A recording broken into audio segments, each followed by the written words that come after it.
Alice and I are always looking to be more healthy, and we were just talking about how fasting is one of the best ways to do that, but it's so hard. But the great thing about Prolon is that's not what you're doing. It's not that you're not eating for 5 days. Instead, you're using their science-backed program to convince your body you're fasting. You guys, this 5-day program really is amazing. It comes beautifully packaged and it does all the thinking for you. Each day is its own box. And by following their program, I know I just feel so much better.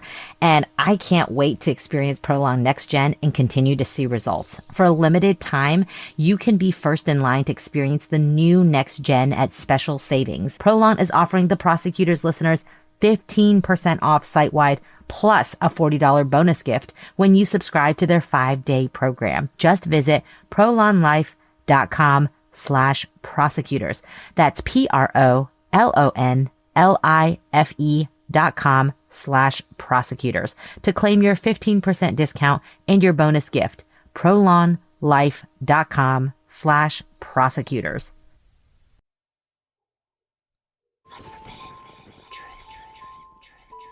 My name is Andrew Dodge. I have spent the last 11 years getting to know some of America's most notorious criminals, such as serial killers, spree killers, mass murderers, domestic and foreign terrorists, and many more types of criminals.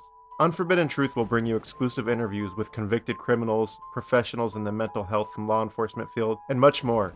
Subscribe to Unforbidden Truth on any podcast platform to join me on a one-of-a-kind true crime experience.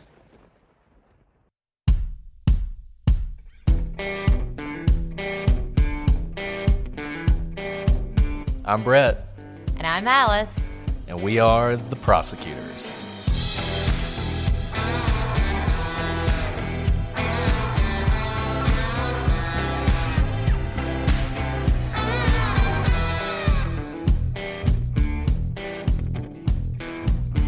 Today on The Prosecutors, we conclude our look into the Darlie Routier case and answer the question, is an innocent woman in prison, or did Darlie murder her 2 children?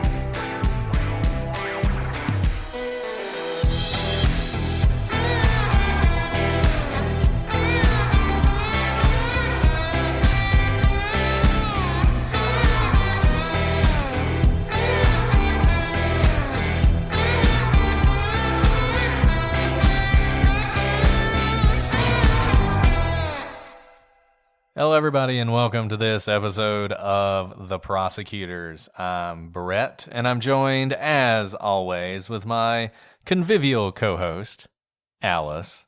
Oh, that's such a happy word. Thank you. It is a happy word. And thank you to Justin, who suggested that one. I don't know how convivial I am tonight. I had to put the kids to bed by myself because I'm single parenting this week, and it's a physical event to wrestle these kids to bed every night. I bet. I'm not going to lie. I don't actually know what convivial means. I mean, it sounds like one of those happy words, so I assume it's a good thing. Like, you're convivial, but maybe it's a bad thing. I don't know. Do you know what convivial means? I think it's supposed to be good. It's someone who's really, happy and lively. Is that what it is? Yes. Is that what it is? Let's see. So, convivial, like Darlie Routier during the silly string incident? Oh, Brett. The silly string incident. We've made people wait until this new episode to talk about it. I know, we really left you guys on a cliffhanger there, but we probably could have squeezed everything into 3 episodes, and maybe some of you wish we had, but I think this is going to give us the opportunity to really talk through these last few things, talk through all of this stuff together, and reach a little bit more well thought out and considered conclusion. But we are going to start today with the silly string incident. Last time we were with you, we were talking about Darlie's behavior and what it tells us about this case. Well, one of the things that people talk about the most is the silly string incident. And we're going to talk about the silly string incident, but I just want to start off by saying it's very strange. So the way, we researched this case and we really focused on the record in this case. And only afterwards did we listen to what other podcasters had said and watch this video. Did not watch this video until basically everything else was finished in our outline. And one thing that I think is strange, I just want to give all of you permission who think that the silly string incident is really weird to feel that way, to feel like it is completely weird and completely inappropriate, whether Darlie is innocent or guilty, because everybody tries to like poo-poo that feeling, like you shouldn't feel that way and you need to, be more objective about this. I don't know that anyone, and Darlie, I think now, acknowledges what an awful look that was. I don't think anyone can watch that video and not be negatively impacted because of it. Yeah, I think that's right. And we'll go more into it for those of you who don't know what we're talking about. But, I actually watched the Silly String episode right before we started recording today. So before our last episode, because I wanted to save it and not have how she responds, so soon after the death of her sons.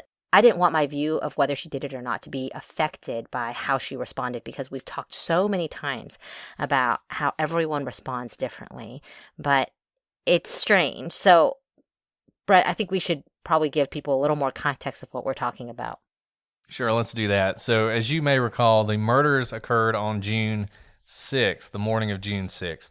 8 days later, Friday, June 14th, Darlie invites a number of people, including Barbara Jovel, who was just everywhere in this case. We've talked about her earlier, to a graveside sort of, celebration is the only way you can put it, of the 7th birthday of Devin. And in Darlie's defense, this was supposed to be a celebration. It wasn't supposed to be, everybody's just crying all the time. There was some crying. One thing defenders of Darlie often point out was what you see in this video is not the entirety of what happened that day, that there was what you might think is more appropriate behavior early on. But whatever was going on early on, at this point, you have Darlie and a number of people at the graveside. Also there was Joe Munoz of Channel 5 News, who was filming the event. And this is another interesting thing about this. Sometimes people say that the police secretly recorded this event as if, Darlie didn't know this was going on, but I actually think they are conflating two different things, and we'll talk about that a little bit too. The family certainly knew that on this day they were being recorded, and in fact they actually gave interviews with the press afterwards. And when you watch this video, what you see is a group of people, Darlie in the center. She's smiling, she's chewing gum, she's spraying silly string all over the grave, and she looks elated. She looks very happy. And everybody else is also sort of taking part in this, but when you look at them, they are less into it than Darlie is. And it's one of those things that it can't help but strike you. This was something the jury found striking when this was admitted into evidence. People complain about that sometimes that this came in. This is absolutely admissible. This absolutely goes to Darlie's state of mind. The jury can give it whatever weight it wants to give it, but it certainly comes in. I don't think there's any real argument that this is not going to come in under some 403 analysis, that it's just too prejudicial, so it's not going to come in. And the jury watched this video several times, and there were jurors who said that this was the most important piece of evidence to them. Not really that important to me. I do find it kind of shocking, but it doesn't really make me think she did it or didn't do it. It certainly, if you think she did it, I'll put it this way. If you think the evidence lines up that she did it, then this is kind of like Scott Peterson at the memorial. It's him at the memorial, smiling, yucking it up, talking to his mistress who's in France. You might say, well, that doesn't really tell you anything. That's not really evidence that he murdered somebody. But it kind of is if it lines up with all the other evidence. It sort of tells you about his state of mind. And this is a very similar thing to me. When you see this, if up to this point you feel like the evidence is really pointing you towards Darlie doing it, I think this is the kind of thing that tips you over the edge. What's interesting about it is when you're watching the video, there's, balloons at the gravesite, which is perfectly, I think, probably even appropriate, for his birthday. They're trying to celebrate it. And you see Darlie spraying silly string. She's kind of dancing around. But it really shook me when the camera zoomed in on her face, because there's one thing to be, trying to bring celebration to a very sad moment, but her face was this kind of wild glee that did not match anyone else's face that was at the celebration graveside. And look, I want to be very clear because I don't want this whole case to turn into Alice and Brett thought the silly string video was disturbing, and that's why they think Darlie is guilty. I mean, Alice literally just watched this video. I mean, I watched it with her for the first time. I actually forgot to record me watching it. So sorry, everybody. But this is like, we watched it less than 10 minutes ago. Right, exactly. So, I mean, this is like her live reaction to it. And one thing I just want to point out, when people don't want you to take this video into account, they talk about how behavior doesn't matter and different people react different ways and we need to look at the evidence. The weird thing about this case is the same people who are telling you that are going to tell you that behavior does matter when it comes to Darlie and, the way she reacted to the murder, that they don't believe it's possible she could have cut her own throat, for instance. I mean, when you say that, when you say, I just can't believe she would do that, what you're saying is, I can't believe that this person would, that their mental state would allow them to do that to themselves. I mean, that's essentially what you're saying. It's not like you're pointing to evidence. I mean, you're not saying it's impossible because, the way the knife was or something like that. I mean, you may point to that. You may say that, but that's not what most people do. Most people say, how could you believe that this woman would cut her own throat and put herself within 2 millimeters of killing herself? That's behavior. You're just talking about her state of mind. That's what you're doing. It's the same thing here. It's a different kind of behavior, and it's obviously on the other side of things, but so much of this case becomes what you think Darlie would or would not do if she were guilty or innocent. Now, we have mostly pointed to evidence. We have tried to really stick to evidence because who knows, right? I mean, I think at the end of the day, people who don't like to focus on behavior, despite the fact that the FBI is all about it, and this is kind of the double-edged sword here of behavioral analysis. We tell you all the time, you don't necessarily want to look at somebody's behavior and decide they're guilty or not. I mean, I always think back to the Amy Bechtel case where her husband has been tarred with suspicion that he may have murdered her based on nothing other than what he said when he called the police. Because he made sort of a gallows humor joke about how he's got somebody missing and wants to know if they found anybody or something. We got a person missing. Do you have an extra? I forget exactly what he said, but he made some sort of, nervous, not really funny gallows humor joke about the fact his wife was missing, and then it turned out, she was never found again. There's no real other evidence that he was involved, but people based on that alone have painted him with suspicion. To me, that's a lot different than what we have here. It's a lot different than, say, the Chris Watts case, which I say we'll never cover, but we talk about all the time for some reason. You've all seen the documentary. You've seen Chris Watts. You saw the way he was acting. That was evidence of his guilt. Turned out he was very guilty. That's why he was acting that way, because he was nervous that he was going to get caught. And when people look at this, what they see in this is not a grieving mother, not somebody who just had a stranger come into their home, brutally murder their kids, attempt to kill them, and then live with suspicion. She's already under suspicion at this point. She knows the police are looking at her. And a lot of people see this and they can't imagine how this person would act this way in this circumstance. So, like we said, don't make up your mind one way or another about this. Don't let this be the thing. But if somebody tells you that this is completely irrelevant and the fact that you feel something when you see it, don't be ashamed of that, because this is a piece of evidence. I don't think you can find her guilty on the basis of this alone, but it is a piece of evidence. So that's the silly string incident. We do want to talk about this invasion of privacy thing because several people who wanted us to cover this case actually referenced this and were under the impression that this was a secret recording by the police. It was not. In fact, the police had planted microphones at the gravesite, and they had done that for a reason, because people occasionally go to graves and apologize for what they did. They're like unburdening their soul to the person they killed, and they were hoping to catch that on tape, to catch Darlie going to the gravesite and doing that. She did not do that, and nothing actually came from those microphones, and none of the recordings from the microphone were used during trial. In fact, the only people who used that fact were the defense attorneys. And the defense attorneys used it to attack the credibility of the police It's often stated that the officers pleaded the Fifth Amendment when they were asked about this. What actually was going on was the defense counsel, he's cross-examining Detective Patterson, who's one of the detectives on this case, and Patterson did not appreciate the fact that the defense counsel kept accusing him of violating the federal wiretapping act. And essentially, the federal wiretapping act says that unless you have a warrant, you can't record someone else if they have an expectation of privacy. So if you're doing that, you're violating the federal wiretap act. It's a little bit more confusing than that, but that's essentially the bare bones of it.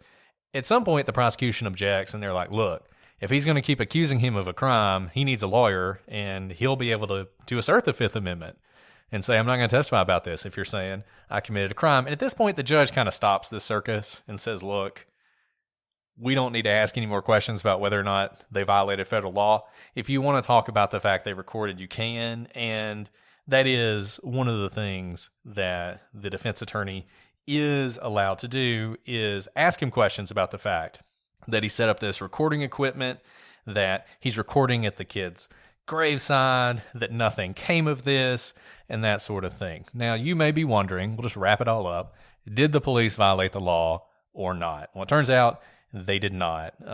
There was an investigation into this, but after this case happened, the Fifth Circuit, which is Texas is a part of the Fifth Circuit, actually decided this case and decided that you have no reasonable expectation of privacy in a public graveyard like this. And since you don't have an expectation of privacy, the police could record you just like this, and it would not be a crime. It wouldn't violate the Wiretap Act. Anything you recorded would be admissible in trial. So it turned out a lot of that was kind of fire and smoke about nothing, but it is something people wonder about because it's kind of a sexy aspect of this with the whole Fifth Amendment angle. Yeah, and this is a great example of things getting twisted out of context when people don't quite understand the entire context of the law here. And so the Fifth Amendment was never invoked by the officer. Remember, it's a very serious offense when someone's being accused of a federal crime under oath, right? And that's why discussion of the Fifth Amendment was brought up. I do think it's really interesting here, just in general. So any of you out there, if you're in the Fifth Circuit, Texas is part of that. Maybe don't confess your crimes at a public cemetery because it's a public domain for purposes of recording. Now that you know, the more you know, Brett. A little free advice there on how to get away with murder. A little free advice. That's not advice. That's just from friend to friend. Advice. Don't sue us. And another thing, just one tiny little thing, and we'll wrap this up. Some people have pointed to the fact that much of that day, the Silly String Day, was recorded, including when Darlie and her family were sad and doing all the things you would expect them to do, like crying and being sad. And some people have wondered, why wasn't that played? Why was only the Silly String part played? Well, that really comes down to the defense. It was the defense's decision whether or not to play the other video, and they decided not to do that. I think if you ask them why, they would say, we wanted to minimize that day as much as possible. People act like it would change it if you saw Darlie crying and sobbing. If we added that context, there was one juror who said something along those lines that he wished he'd seen that. But I just wonder if when the defense looked at it, they didn't think this is going to make her look even worse because it's going to make it look like this is fake. And then, she's all sobbing and wailing and crying, and here she is smacking chewing gum, smiling, and spraying silly string all over the place. I don't know that it actually would have helped as much as people seem to believe that it would have.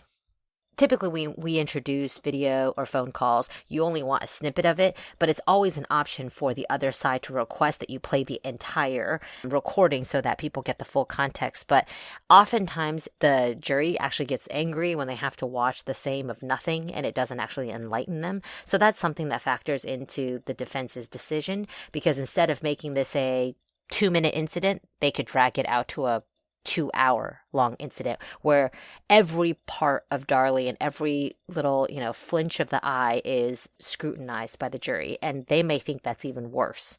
The silly string incident is, one of the most famous examples of Darlie's bizarre behavior, but it's not the only one. There's also a teddy bear incident. So Their neighbor, Nelda Watts, testified that the fountain in front of the home had become a sort of shrine to the boys where people from the community would come and put teddy bears on it as like a little memorial for the boys.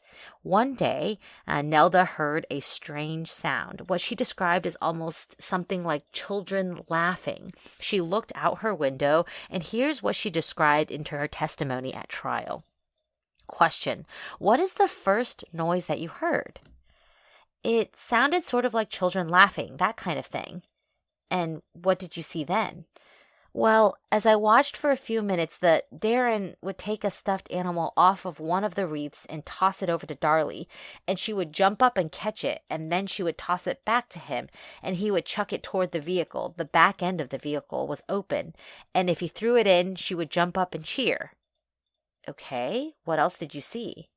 Well, he took a flag off of one of them, and she cheered as he climbed up the water fountain and put it at the top of the fountain, and it stayed there for several months or weeks anyway. Okay, then what did you see them do? Well, they started after they got most of the animals off, and I didn't stand there the whole time, but I looked again because I was waiting to go out and get the mail. I didn't want to go out there while they were out there doing that. I looked again, and they were taking the wreaths and dragging them around toward the back, I assumed for the trash. And so I quickly made a run out to the mailbox to check the mail before I left. Okay, and this was on the 18th of June, 1996? Yes, sir, it was the 18th.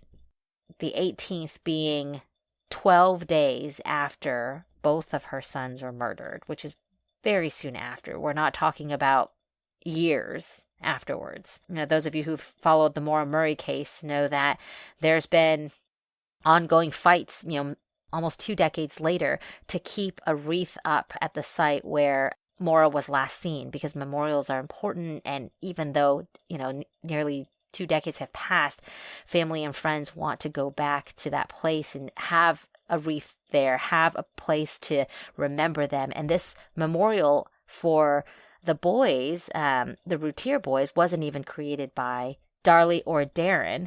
It was actually started by, community members. And this is the way they're kind of making it into a game and essentially disassembling it less than 2 weeks after the murders. Yeah, and I mean, you guys can make up your mind what you think about this, whether you think it's significant or not. As I said before, I just really feel like this is one of those things that it just depends on which way you think the evidence is going. If you really think Darlie was attacked, then I don't know that this is going to change anything, if that's what you think based on the evidence. But to me, you have this case where it already, as we talked about before, seems like a lot of really weird things had to happen for it to be an intruder. And you have to really discount a lot of pieces of evidence. And you have to assume that there were so many mistakes made by various people who were investigating this crime. And only then can you get to Darlie's innocent. And only then if you think it's just not in her makeup to do something like cut her throat, or she's not clever enough to think of leaving a sock some distance away to try and throw off the scent, or you don't think she has enough motive to kill her kids. If you think all that's true, that's fine, but particularly when balanced against those, as we said, behavioral things, the not enough motive, not clever enough, not brave enough maybe to cut her own throat, not in the right state of mind to do those things. Well, this is state of mind stuff too. I mean, this is, what is her state of mind when her kids have been murdered? And you can say all day, different people react differently to death. That may be true. But if this is just Darlie acting differently, then her behavior is almost sui generis. I mean, this is very stark, the way she's acting. This, to me, is not the difference between someone crying all the time and someone being stoic, or even someone dealing with pain through gallows humor. To me, this is much more indicative of where she was in her state of mind. And going back to when we talked about why she would have done this and what her motive would have been, and how I just think it would have been complex. And I think I don't think this was like a money crime or even an anger crime. I think if she did this, there was just a lot going on with Darlie. And this kind of behavior to me is just yet more sort of weirdness. I mean, at one point she's trying to sell her jewelry to her housekeeper, who didn't have $10,000. That's a weird thing to do. I mean, so is gathering up the teddy bears and, playing basketball with them with your husband and celebrating every time one goes in the truck. I mean, that's a weird thing to do when your kids are barely even buried. But here's the weird thing, Brett. For up until now, we've had a lot of weird behavior from Darlie, but this is the first time we kind of see Darren in the picture. It's one thing for him to kind of stand by and let her act strangely because of whatever she's going through, but the participation of this kind of game of like football or flag football or something is strange. It is the first time Darren has really raised eyebrows for me. Yeah, and if you watch the silly string video, everybody always says, and Darren has said later, well, if I'd had the silly string, it would have been me doing that, not her. If you watch the video, you can tell Darren's not into it. He is not, I mean, he is playing along. His eyes are downcast and he's trying to be there, right? And like fit into the situation, but you can tell you all have probably been in those situations before where you've just gotten very bad news and you have to go to some celebration and just pretend and suck it up. That's kind of what it looks like. His eyes are downcast and he does not look like he's, wanting to dance around with silly string whatsoever. And I think you're right. This is the first weird thing from him, and I don't know what to think of him. If he is involved in this, and maybe he is, there's no evidence that he is. I mean, there's just the same amount of evidence that he's involved in it as an intruder is, right? So I don't really know what's going on with him. If Darlie is guilty, then he lies several times in his testimony. And there are several things that it seems like he's lying about whether she's guilty or not. Things like the towel. I mean, little things that I think he's saying to kind of help her because he believes her. He has always said he does not think she was involved in this. So you have to wonder if maybe occasionally he changed his story a little bit to try and help her out and make her seem like she's less guilty. I don't really know how to explain this behavior. I'd like to plant a little seed. So, they've just lost 2 of their sons. They do have one more baby who's still there, and she is the mother of his only remaining child who's alive. And I think, he's there right next to her. He sees her every day. He's already lost, unimaginable things for a parent to lose. And I wonder if he recognizes the oddities in her behavior and he's trying to keep her able to still be a mother to the one child that they have left alive. And I wonder if he sees a really dangerous place that she is mentally, but she is the only mother for, their child. And I just wonder if perhaps there is some sort of desperation in keeping her on the light side. Those of you who may have dealt with people who are struggling with mental illness or depression know that the coin can flip really quickly. You try very hard to keep people where they are laughing and where they are happy because you know that one inexplicable thing can cause them to fall into darkness. And obviously, whether she did it or not, there's a lot of darkness of what just happened. We're within 2 weeks of her 2 sons being brutally murdered. So I don't know what's going on with Darren, except that this is the first time that anything is making me question what he's doing. And I wonder if, typically these things don't come out of the blue. So I'm giving him the benefit of the doubt here. And there was talk amongst her friends, which has been reported. I don't believe it ever made its way into the trial record, probably was not relevant enough to do so, that Darlie had told people they were going to go on a trip and try and have the baby girl that they had always wanted. So maybe it's also part of that. He's sort of like trying to get her to think about the future, not what happened. That's an interesting question. Figuring out what he's thinking is even more difficult than figuring out what Darlie's thinking. It's certainly one of those things that strikes you as strange, and I would be interested to hear from people who do believe that he may have had some involvement in this crime, why you think that, and if there's any evidence really pointing you in that direction. And I should know, my thought right there and giving him the benefit of the doubt is because of what you just said, Brett, that there's as much evidence of him being involved with his son's murders as there is an intruder. And so if there were more evidence stacked against him, I think I'd be less willing to give him the benefit of the doubt and thinking of other explanations for his strange action here with the teddy bears. Because it is strange, certainly strange, for him to be participating in this game, unlike with the silly string where he didn't participate, even though he stated that he would have participated. So we're going to sum up everything in this case the way that the prosecution did in their case. The very last witness they called was Alan Brantley, who was a special agent and psychologist assigned to the FBI National Center for the Analysis of Violent Crimes. So, behavior, right? We're going right into the FBI behavioral analysis. And he reviewed the investigative reports, the crime scene photographs, witness statements, all the evidence. And he provided this analysis at the conclusion of the case. And in his opinion, the boys were killed by someone they knew well, and the crime scene was staged. The state's appellate brief for one of Darlie's appeals lays out the factors that he testified to in a fairly lengthy testimony that supported this opinion. And he's testifying as an expert on violent crime. So I have a feeling that his opinion probably did go pretty far with the jury, but we're going to walk through just some of these factors that he pointed to. One factor he pointed to was the absence of similar crimes in the area.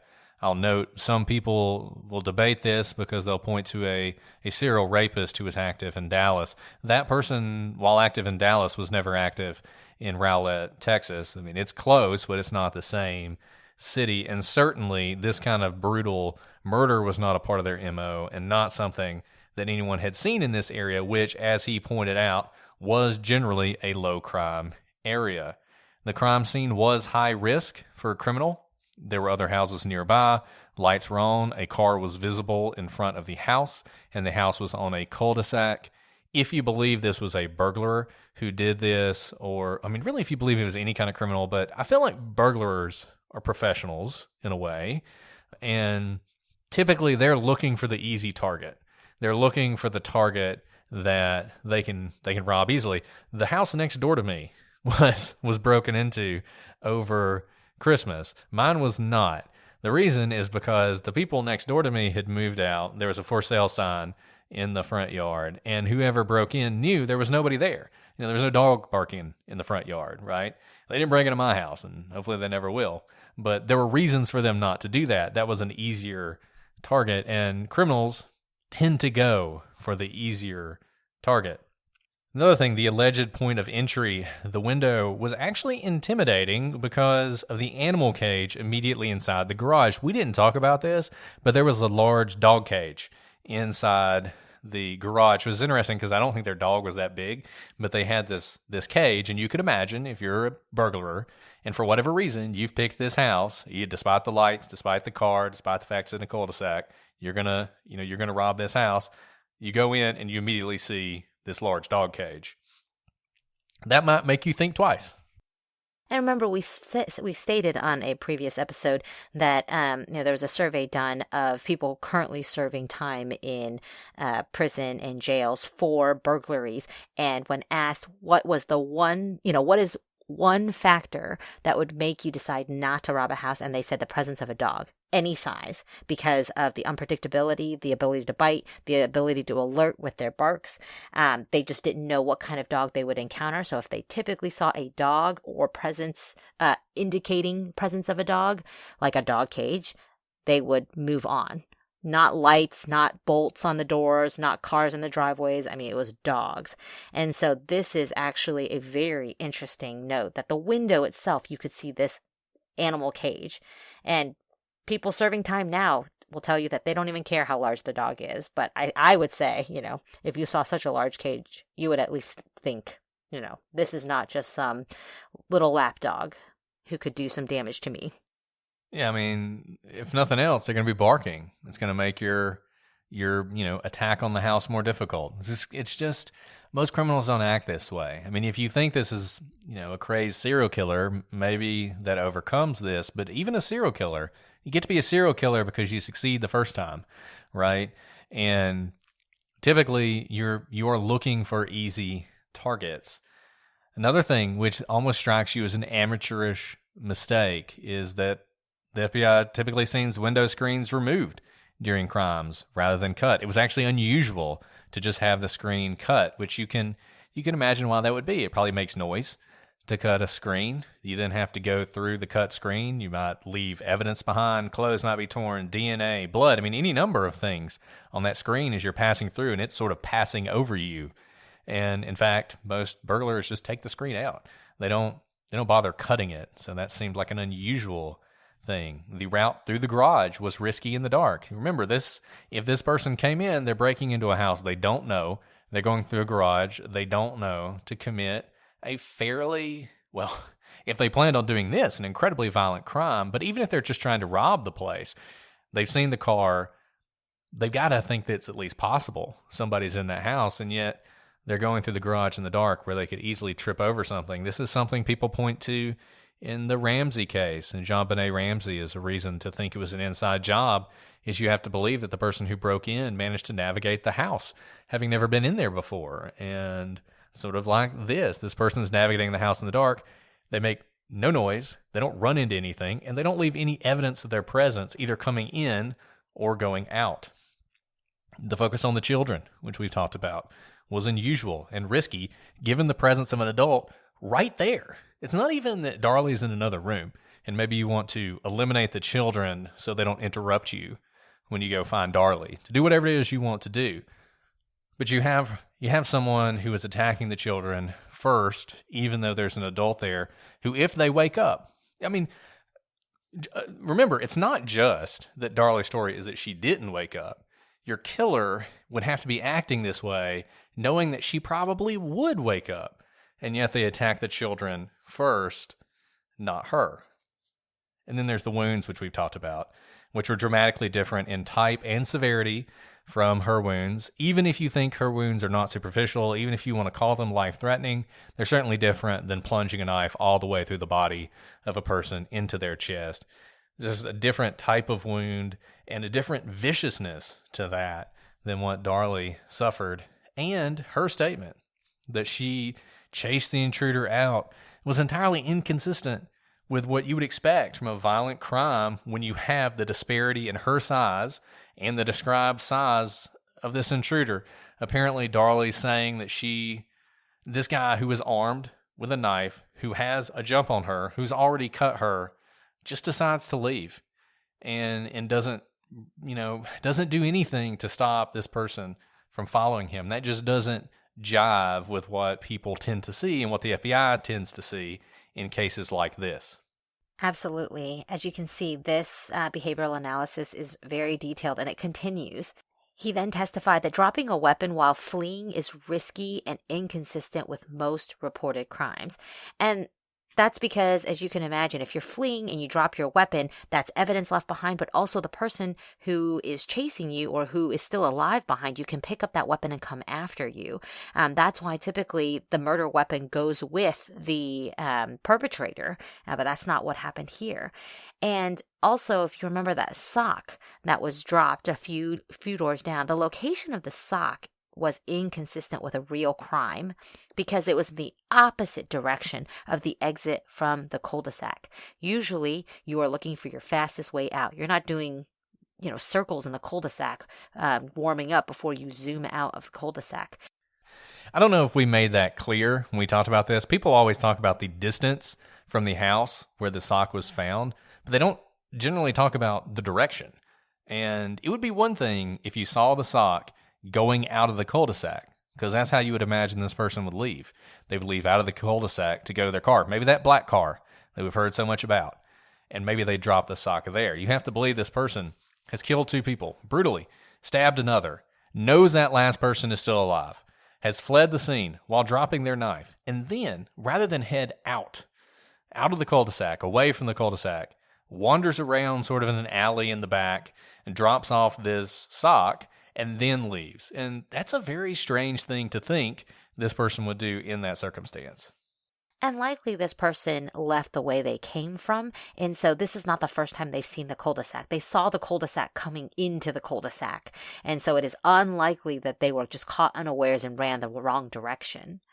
Now, we've already discussed this a little bit, but the strange thing about this crime is that the children are the low-risk victims in this case because of their ages, their young ages, and their place in society, who they are. They're not old enough to be wheeling and dealing in some sort of black market or some sort of illicit activity where they are secretly have another life. They're kind of too young to be part of the object of anyone's ire. Yet it appears that these children were the object of the attack. They were the ones that really got the brunt of the attack. And that suggests that there's a personal motive for the attack. Maybe this is a stranger, but not the way the attack was carried out on the kids. Now, the attack appeared to be a personal assault because there were no indications of theft or robbery. And we mentioned that again. There were things of value and of sentimental value in the house that were left, and no one took those. So it seems that the person broke in only to inflict these harms on the children and maybe Darlie, but not in order to come in and steal things, and these people were some sort of a surprise standing in the way of a theft or robbery. Now, the maximum damage to the children, but minimum damage to the property inside the home suggested a proprietary interest in the contents of the home. And that just means that you care about what's in the home. Typically you don't go into your own home and smash up all the windows and the plates, for example, because you care about what's in your home.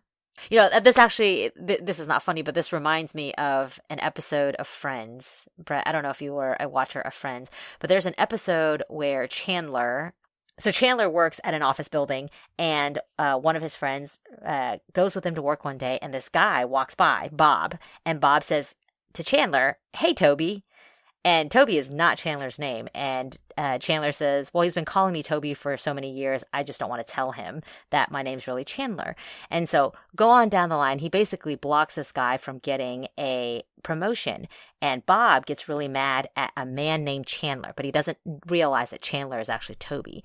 And so Bob starts smashing everything in Chandler's office. And Chandler walks in.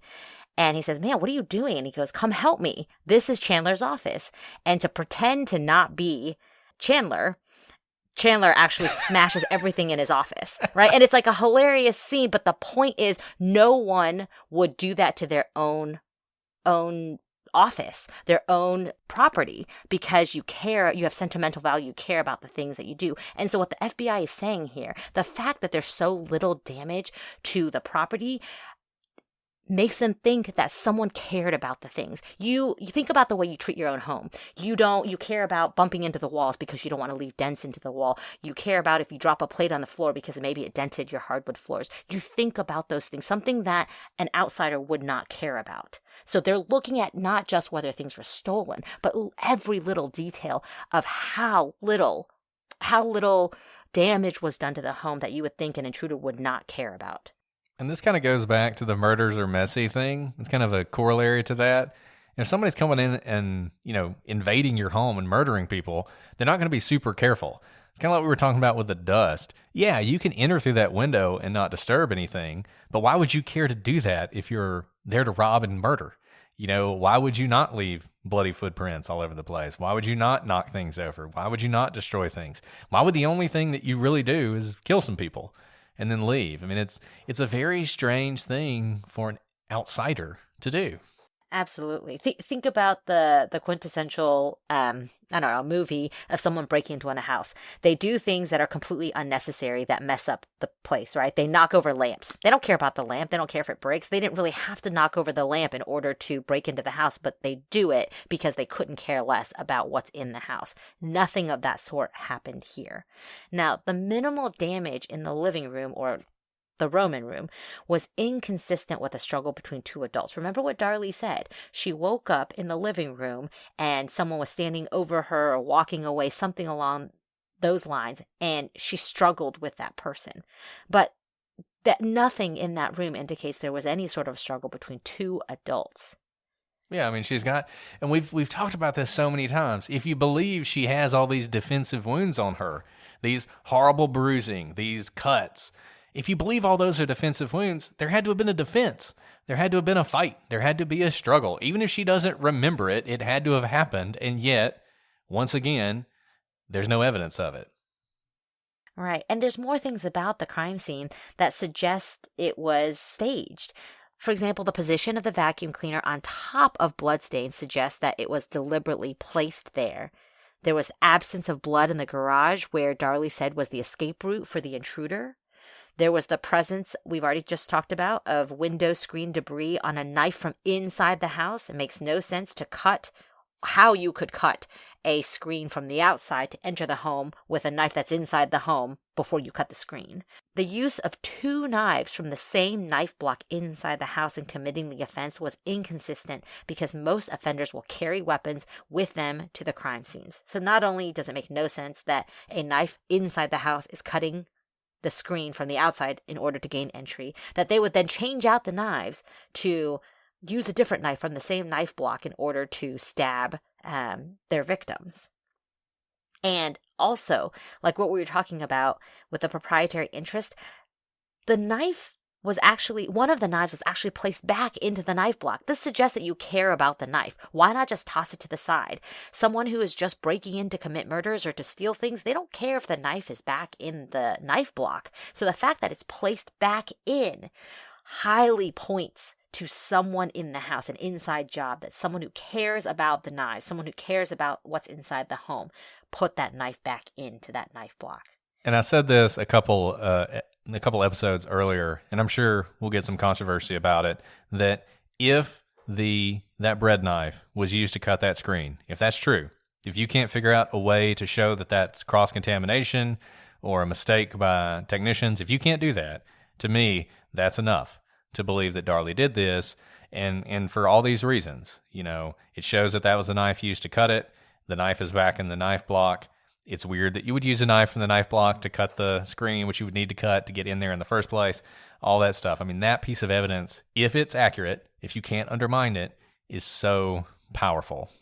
It's unexplainable to me for an outsider to have been able to do that. You know, the behavioral analyst stated that jewelry was in plain view in the house, but it was left undisturbed. Again, if someone came in and wanted to rob them, they left jewelry that she was trying to sell to her housekeeper right there on the table, and it certainly had some value. She was trying to get $10,000 for it without taking it. Even if that wasn't the object of the intruder, you would think if an intruder came in and just wanted to murder some kids, saw expensive jewelry, they would just go ahead and pocket it. Why not? Now, the killing of the children was inconsistent with a sexual assault attack because children are usually used as leverage to control the object of the sexual assault. And in this case, the kids were murdered before any sort of sexual assault took place with respect to Darlie. So they weren't any leverage if they were already murdered. And I just want to point out, those of you who want to point to that serial rapist who was active in Dallas at this time, he would actually do that. He would use children to gain control after the woman of the house. He wouldn't murder them. He would keep them alive and basically say, you either do what I tell you or I'm going to hurt your kid. That was the way he operated. So you have to believe, if you think it was that person, that his MO radically changed this night. And it's also, I think, ineffective. Yeah. Then you're just working on fear. And if I were Darlie, I would say my husband's upstairs. You know, I'm not alone. This is not it. But you've just heard kind of the testimony of the FBI behavioral analyst, and it's looking pretty damning against Darlie. I found this testimony to be very powerful, and I had not heard about this, or I did not hear about this when I listened to some other coverage on this case. I never really heard about this guy's testimony, and really just a perfect closing witness, because not only does he walk you through why it appears to be a staged crime scene, but he's able to walk you through all the evidence, right? I mean, this is a closing argument before closing. Perfect. It's a closing argument given by a witness who also happens to be an expert. I mean, this is powerful stuff. And the defense... This is as good as it gets in your witnesses. It really is. And if you're interested in witnesses being qualified and challenges to expert witnesses, it's actually worth reading this guy's testimony. If you go and you find his testimony on one of those websites we've linked to, at the very beginning of it, it's what's called the Daubert analysis, where the judge and the two lawyers actually debate whether or not this guy should be able to testify as an expert. It's pretty cool, pretty interesting stuff. I mean, it's interesting to me. It may not be interesting to you because this is pretty powerful. You have a guy come in, say, I'm an expert on behavior, I'm an expert on violent crime, and guess what? This is a staged scene for all these reasons. That's a pretty powerful witness. So this is another case where one of two things happened. And this is like going back to old Jeffrey McDonald, right? One of two things happened. We had the testimony of a victim, and the victim says there was an intruder. So let's walk through that. Either Darlie killed the kids or this intruder did. There's no in between. So what would have had to have happened for an intruder to have committed this crime? And we'll walk you through what this intruder would have had to have done. There's a map that we're going to post on the website of the home, which I think helps you sort of visualize this. So this is what would have went down. For reasons that are unclear, someone entered the Routier house at night by cutting the screen in the back window. They did so with a knife that they would not use again, and without disturbing anything in the process. They slipped through the screen and walked through the garage into a utility room, which they did despite the fact it was dark and they did not know the area, without alerting anyone to their presence. They enter the kitchen, go to the knife block, and remove a knife. They then bypass the jewelry, which earlier we know Darlie had asked for $10,000 for, which is sitting on the kitchen table, and continue on into the next room.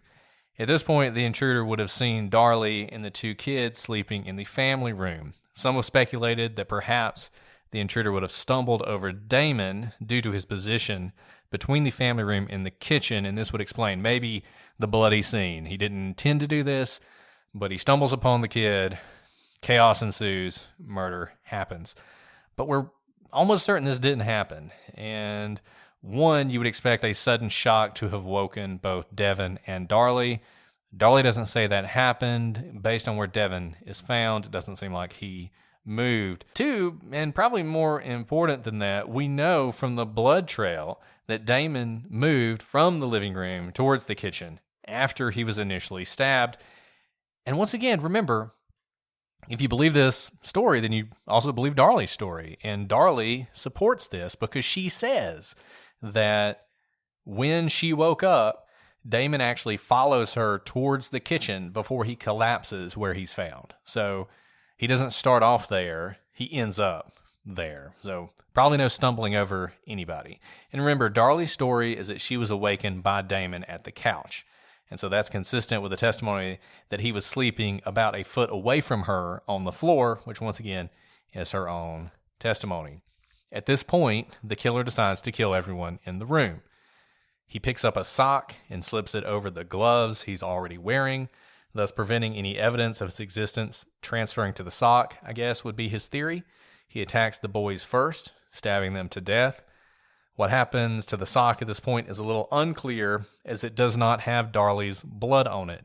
Maybe he drops it and picks it up later. We don't know. But in any event, for Darlie's story to work, she must have woken up at this point and fought with the man. She has her throat cut during the fight and sustains those incredible bruises that you've seen, the ones all up and down her arm. And she also suffers some defensive wounds during this struggle, but she does it in a way that doesn't displace anything in the room, doesn't really knock anything over, doesn't leave any evidence of a struggle. At this point, she collapses back down onto the couch where she had been sleeping before and passes out.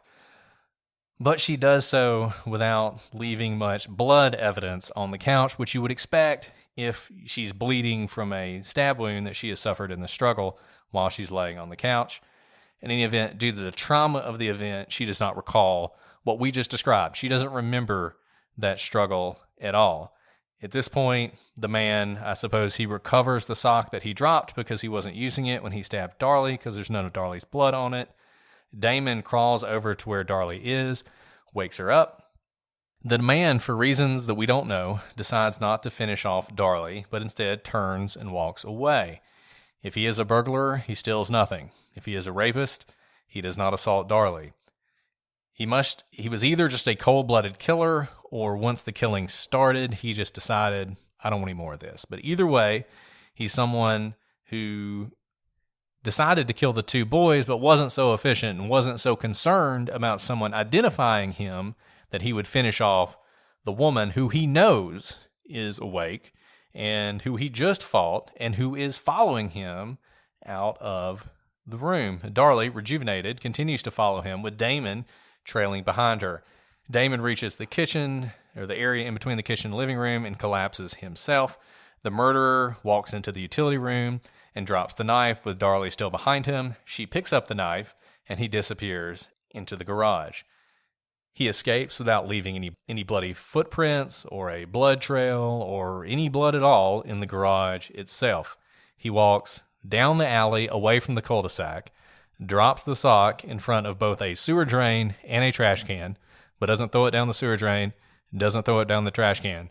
Turns around, goes out the cul-de-sac, presumably to a vehicle, or he just walks off into the distance. He took the sock with him to avoid leaving it behind as evidence, but he did not take the knife, which is the chief piece of evidence, the weapon that he used to murder the boys, and that at this point, Darlie calls the police. That's essentially what you have to believe happened if the intruder theory is correct.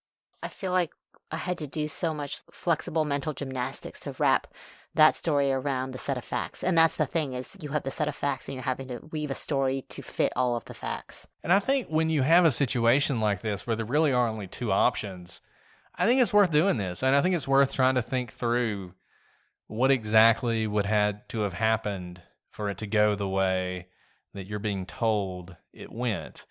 And maybe it did go that way. Maybe everything I just said happened, but does the evidence support it? Does it make sense to you? I mean, those are questions really only you can answer for yourself. Like Brett said, there's only one other option. There's really no in between. The story you just heard, the intruders did it, or Darlie did it.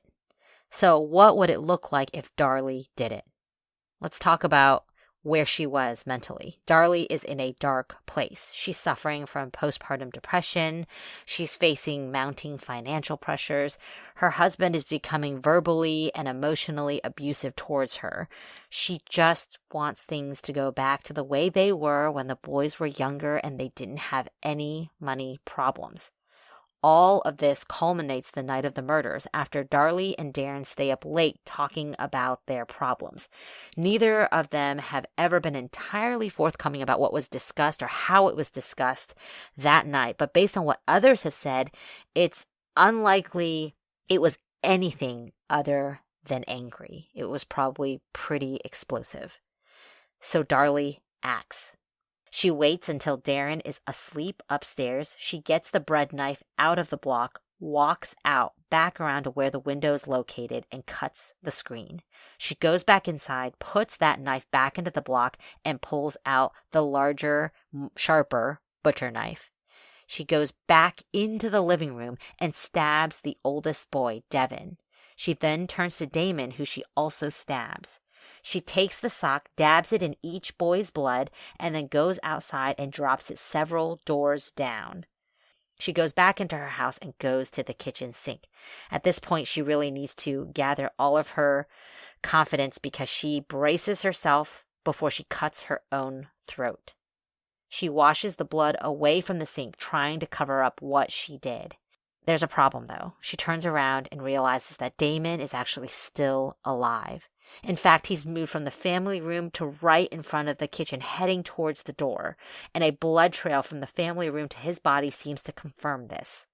There was a mixture of Damon and Darlie's blood on her shirt, a mixture that the state's expert described as cast off. It's likely that when she saw Damon moving, she went over to where he lay and stabbed him again, mixing her blood with his, and leaving the stain on the back of her shirt.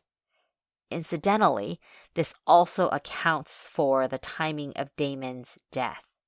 If he did live until the paramedics arrived, it's because Darlie finished him off last. She calls 911, and the show began. So that is what may have happened. And that's likely what happens. That's what the evidence shows if Darlie did it. And, in either one of those scenarios, whichever one you think happened, There's some variation. We'll never know. The thing about these crimes, you never know exactly what happened. Even when you know exactly who did it, even when they confess, there are often still little unknown things. I keep going back to the Chris Watts case, but there's little unknown things in the Chris Watts case that people can't figure out because his story changes all the time. And, who knows? Who knows how everything actually happened? And I think it's similar here. Whatever you think happened, there were little changes, little differences, but essentially, I think you have to believe that essentially one of those things happened. And which one makes sense? Which one fits the evidence? Which one fits your experience? And that's what the jury was faced with. I don't think it's any secret at this point what I think happened. I think Darlie is responsible for this. I think she murdered her children. I think what Alice just said is probably what happened. Alice, I don't know if you have a thought on that one way or the other. Yeah, I mean, between those two stories, because like we said, it's really not a spectrum. It's not somewhere in between. It's one side of the coin or the other. Darlie did it or the intruder. And the intruder story is just unbelievable to me. And so that leaves it to Darlie. But I think it's a little bit more complex than what I just described as what happened. I think timeline-wise, that's probably what happened because of the blood evidence. I think she did stab the two boys and then, cut her own throat and then finished off Damon. That's what the evidence shows, but I think it's a little bit more complex. I'm not sure that she was just murdering the boys to go back to a simpler time. I do think that she was probably in a very dark place mentally. It may have been because of this postpartum depression. I think we see signs of this in the days after the boy's death, the silly string incident and the teddy bear incident.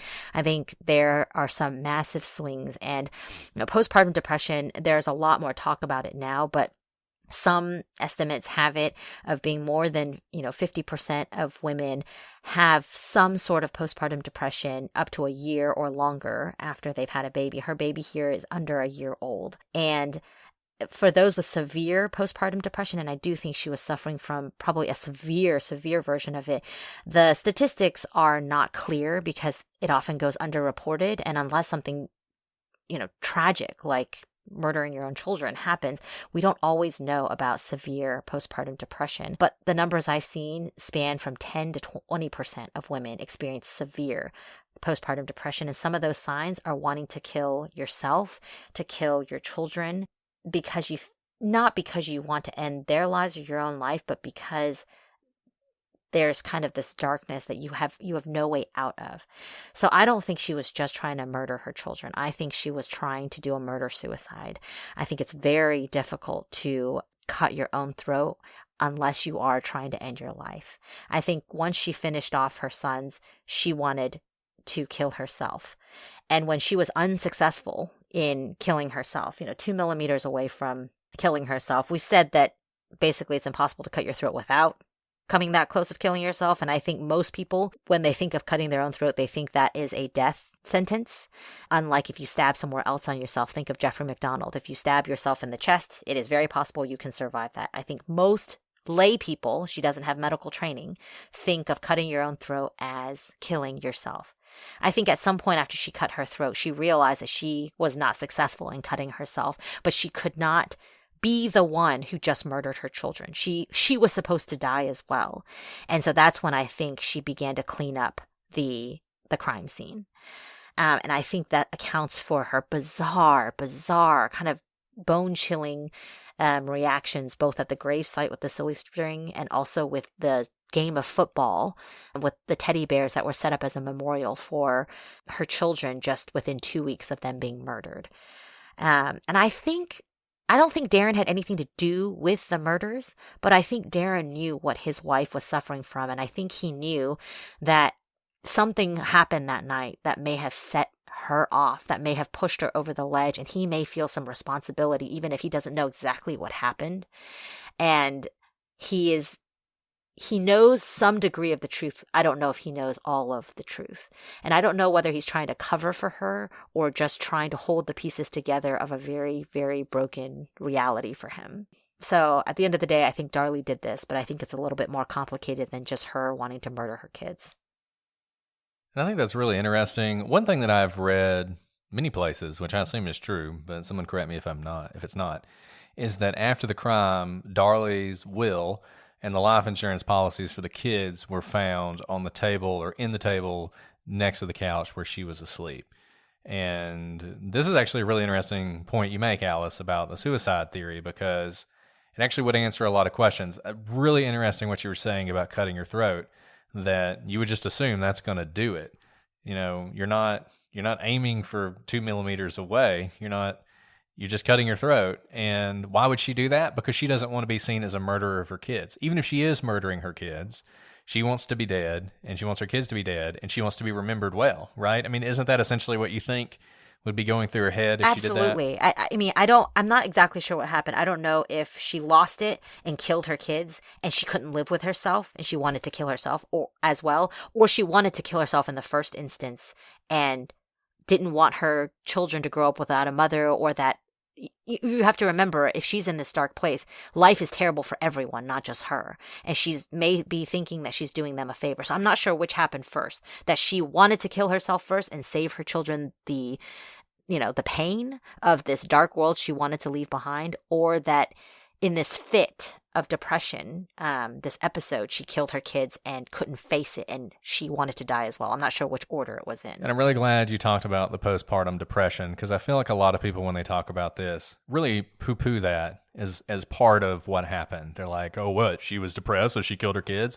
And it's a lot worse than that. It's not, you're just sad. I mean, as you know, Alice, and as I've recently experienced, the last thing you do before you leave the hospital with a new baby is they go through this stuff. They talk to your wife and they say, if you're experiencing any of these feelings, thoughts of harming yourself, thoughts of harming your children, immediately call for help, that kind of thing. I mean, it's something that is a real thing that we don't talk about a lot as a society, but it's pretty clear she was suffering from it to at least some extent. And if she did this, I do think it played a pretty significant role. One thing I find interesting about this case, this is a death penalty case. Darlie's on death row. If Darlie had admitted to this, I wonder if everything we just talked about, assuming it's true, would have been a powerful enough mitigating factor to have kept her from getting the death penalty. When death penalties are decided, there's what they call aggravating factors and mitigating factors. Obvious aggravating factors here is you had 2 kids who were murdered. That's going to make you death penalty eligible. But then you may have mitigating factors that would weigh on the other side and lead someone to spare you. You guys all know how I feel about people who hurt kids. The fact that Chris Watts is going to spend the rest of his life writing love letters to his admirers and whining about the fact he misses his family kind of drives me crazy. But I do think this is one of those cases where, given everything I think was going on, I do think if Darlie had accepted responsibility and admitted what she did and talked about these issues, I think it would be interesting whether or not she would have ended up on death row or not. I'll go into that, but let me go backwards real quick. Sorry, I just looked up something. 2 more things to know about the potential for severe postpartum depression is that she had been sleeping elsewhere, and she said that she was sleeping downstairs because the baby was sleeping in her room. And as some of you may know, a torture tactic, like for the military, is sleep deprivation. And obviously, that's one of the hallmarks of having a new baby, right? Even not a newborn, but a baby under a year old, is the lack of regular sleep. And the lack of regular sleep and sleep deprivation over a period of time, matched with dramatic changes in hormones, can lead to kind of the severe form of postpartum depression. And so, again, it's very difficult for people who may not be experiencing these waves of hormones. I in fact just was talking to a friend who had a baby this past week, and she is typically a very even-keeled kind of person, and she said, I have never experienced waves of hormones like this before. My body physically shakes throughout the day because of changes in hormones. Imagine that for your mind, for your brain. It's something that I think is very difficult if you have not gone through it to understand how it could lead you to do something as devastating as trying to kill yourself and your children. Not that it excuses it, but that it could potentially explain what is happening here. Now, if we had some medical experts to explain the severity of postpartum depression on Darlie's behalf, would that be enough mitigating evidence to get her off death row? Maybe. I'm not sure about it, but I certainly think that there would be a camp of people who would be it would spark a conversation that would need to happen in this nation and probably needed to happen for Darlie as well. If Darren knew about this, she didn't need Darren to be playing football with her son's teddy bear memorials in order to make her feel better. She would have needed him to tell a medical professional well before it reached this point. So there may be many of you who disagree with us. Plenty of people do. There are lots of different podcasts on this issue. Frankly, I think they all disagree with us. So there's a memo that went around to the podcasting community that Darlie is innocent, and we missed the memo. So if you want to get the other side of this, Women in Crime did this case. True Crime Garage did this case. Riddle Me That is doing this case right now and is talking to a bunch of experts and is really interesting. Lots of people have done this case. Most of them come down on Darlie being innocent. So I would recommend you go listen to those podcasts, see what they have to say, and just see how it comes out for you. See if there's anything in there that we've left out. If there is, we'd love to hear it. I was talking to Maggie Freeling about this case today. She thinks Darlie's innocent. Everybody thinks Darlie's innocent except for us. So maybe she is. The Innocence Project has her case. She's got a lawyer. They're testing DNA. Who knows? Maybe DNA will come back from a serial killer and we'll have to apologize to Darlie. Possible. But as I see the evidence today, I think she's guilty, and I think she's guilty beyond a reasonable doubt. We'll see if new evidence comes along to change that. I do want to leave you with a counterfactual, though, because I think this is always interesting. We talked about this a little bit with Jeffrey McDonald, and I'll tell you, the reason we picked this case to pair with Jeffrey McDonald, people often praise us for not being biased, for approaching things in an unbiased way, and I think we generally do, just because we don't have a dog in the hunt, as it were. But once you finish all your research, you're going to be biased because you know all the evidence at that point. So it's kind of hard sometimes not to give it away what we think until it's over and try and present you both sides equally. The reason we picked this case is because I actually thought we would come to the conclusion that Darlie was innocent just because everybody else seemed to think she was innocent. So I thought that's interesting. Sort of our bias was overcome in that way. But to this counterfactual, I want to leave you with. Imagine this scenario. Imagine with everything we know, all the evidence that was collected against Darlie, or all the evidence that's there, just all the evidence that's there. Imagine that after Darlie tells this story, the police had gone out. They'd rounded up the usual suspects. Maybe they found one of those robbers who was involved in trying to break into the house down the street. They arrest that guy. He's taken into custody. They bring Darlie in. She identifies him. That's the guy. That's the guy who stabbed my kids. That's the guy who stabbed me. They go to trial. Now you know the evidence, right? There's no actual evidence of an intruder. So this person, if they were convicted, would be convicted on the basis of being in the area at the time and Darlie's identification. To me, that is the perfect setup for a false conviction. Not Darlie, but where that scenario happened. And imagine if that scenario had happened. If it had happened, what I think you would see is everybody would be clamoring for the state to reconsider that conviction and look at the mom. I think that's what you would see. You would see the opposite of what you see now. So, I get it. It's an emotional case. A lot of people feel very strongly about this case. But when I look at the evidence, it's just hard for me to see anything other than Darlie being responsible. But we want to hear from you. Shoot us an email. Let us know what you think. Let us know all the reasons we're wrong. I think this is probably going to be our most controversial conclusion. The other one was probably Michael Peterson. I think most people think Scott Peterson's guilty. Most people think Jeffrey McDonald's guilty. I don't know anybody who thinks Temujin Kinsu is guilty. He's obviously innocent.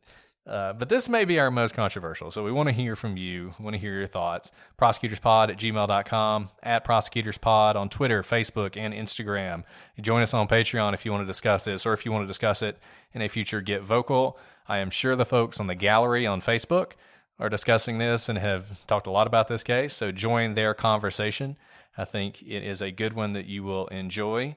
Do leave those 5-star reviews on Apple. We love getting them. We love reading them. And stop by our shop, pick up a shirt or a onesie or a coffee mug, whatever makes you happy. Well, Alice, before we sign off, is there anything else you want to add? No, but we really got to move away from these really sad children cases. We have a very interesting case coming to you next week. It's a case that does not involve the murder of children, and it is a case that is unsolved and needs to be solved, and you guys can help solve it. So we're going to do what Alice said. We're going to move away from this to a equally tragic case in many ways, but one that really needs more attention, and the victim needs more attention, because before she was murdered, she was an amazing person. So we will talk about that case next week. But until then, I'm Brett. And I'm Alice. And we are the prosecutors.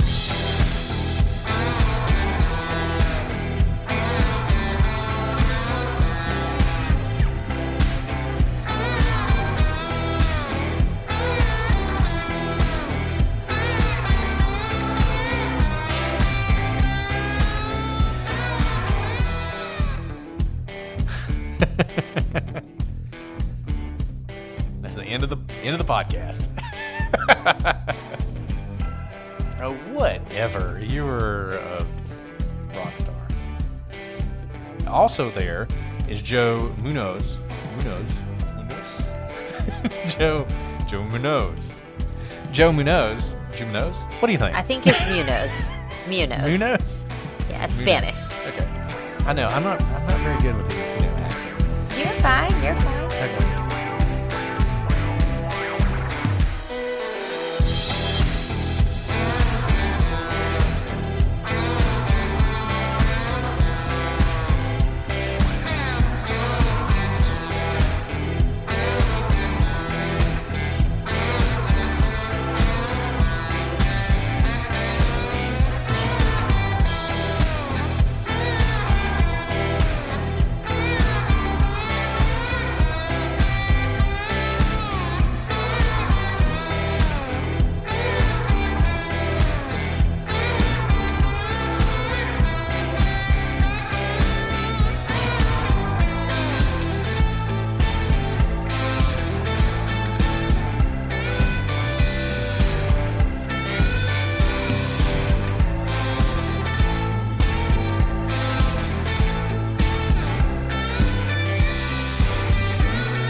Ramble too much there? No, you're fine. I think you're only like a paragraph in, though, right? I know. But we got plenty of time. Okay. God, Alice, you trying to hold me back? No, you just stopped like it was my turn. No. I just didn't know if you had anything else to Oh. say, because I've been rambling No, for like you're 10 good. minutes. Okay.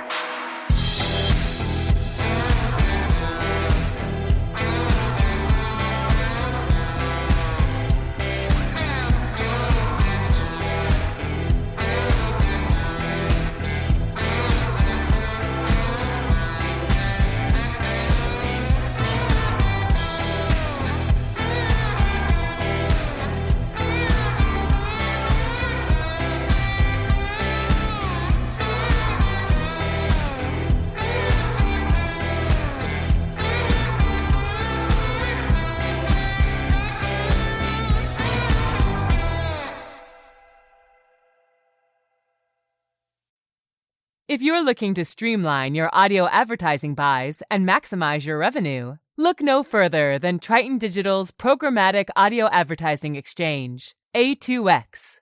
The private exchange consists of only licensed broadcasters and top-tier internet radio publishers, assuring the quality inventory and brand safety you can trust. Visit www.tritondigital.com to learn more.